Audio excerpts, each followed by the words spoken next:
നമസ്തേ പ്രിയപ്പെട്ടവരെ, കഴിഞ്ഞ ദിവസം ഞാൻ സുരേഷ് ബാബു സാറിൻ്റെ ഒരു പ്രസംഗത്തിൻ്റെ വീഡിയോ ഇട്ടിരുന്നു. അത് സാർ അവിടെ പ്രസംഗിക്കാൻ വന്നതല്ല, എൻ്റെ പ്രസംഗം കേൾക്കാൻ വേണ്ടിയിട്ട് വന്നതാണ്. അപ്പോൾ സംഘാടകർ നിർബന്ധിച്ചപ്പോൾ സാർ 2-3 കാര്യങ്ങൾ പറഞ്ഞു. അത് നമുക്കൊന്ന് കേൾക്കാം. നമസ്തേ.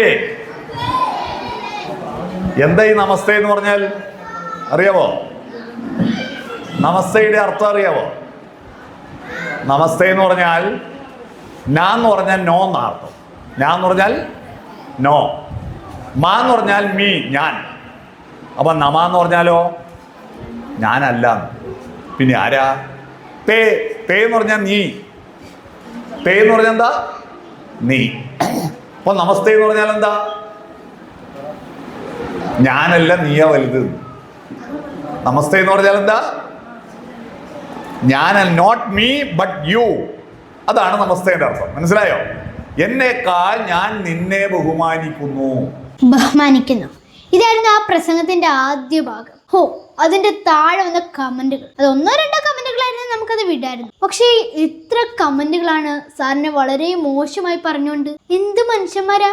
ഒന്നെങ്കിൽ അവർക്ക് സാറ് പറഞ്ഞതിന്റെ അർത്ഥം മനസ്സിലായില്ല, അല്ലെങ്കിൽ സാറിനോട് മറ്റെന്തോ വിരോധം കൊണ്ട് അദ്ദേഹത്തെ ഇങ്ങനെ ആക്ഷേപിക്കും. സാറ് പറഞ്ഞത് തികച്ചും ശരിയാണ്. ഞാനല്ല, നീയാണ് വലുത്, അല്ലെങ്കിൽ എന്നേക്കാൾ വലുത് നീയാണ് എന്നൊരു മനോഹരമായ അർത്ഥം കൂടി നമസ്തേ എന്ന വാക്കിന്റെ പിന്നിലുണ്ട്. അത് വാക്കർത്ഥത്തിൽ മാത്രം പിടിച്ചു തൂങ്ങുന്ന പണ്ഡിതന്മാർക്ക് അറിയണമെന്നില്ല. സാറ് പറഞ്ഞത് അതിന്റെ ആന്തരികമായ അർത്ഥമാണ്, അതിലെ ആത്മീയ വശമാണ്. അതായത് നമ്മുടെ മുന്നിൽ നിൽക്കുന്ന ആളിനോട് നമസ്തേ എന്ന് പറയുമ്പോൾ അദ്ദേഹത്തെ വണങ്ങുന്നു അല്ലെങ്കിൽ ബഹുമാനിക്കുന്നു എന്നാണ് അർത്ഥം. അയാൾ ചിലപ്പോൾ നമ്മളെക്കാൾ പ്രായം കുറഞ്ഞ ആളായിരിക്കും, അല്ലെങ്കിൽ സ്ഥാനം കൊണ്ടോ അറിവ് കൊണ്ടോ പദവി കൊണ്ടോ അയാൾ നമ്മളെക്കാൾ ചെറിയതായിരിക്കും. അപ്പോൾ അങ്ങനെ ഒരാളെ വണങ്ങണമെങ്കിൽ നമ്മുടെ ഉള്ളിലെ ഞാൻ എന്ന അഹങ്കാരം ഇല്ലാതാകണം. ബഹുമാനം ഉണ്ടാകേണ്ടത് മനസ്സിൽ നിന്നല്ലേ? അതുപോലെ ആശയങ്ങൾ രൂപപ്പെട്ടു വരേണ്ടതും മനസ്സിൽ നിന്നാണ്, അല്ലാതെ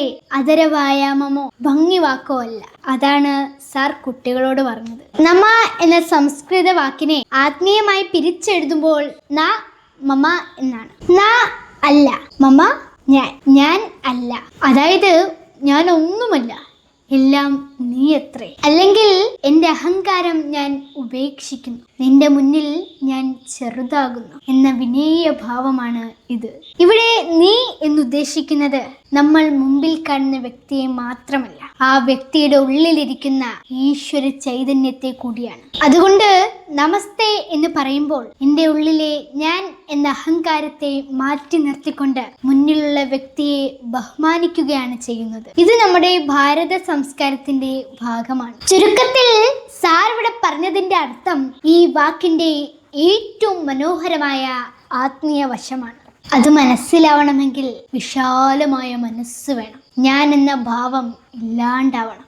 ഈ വീഡിയോയുടെ താഴെയും ഭാഷാ പണ്ഡിതന്മാരുടെ കമന്റുകൾ വരാൻ സാധ്യതയുണ്ട്, അതെനിക്കറിയാം.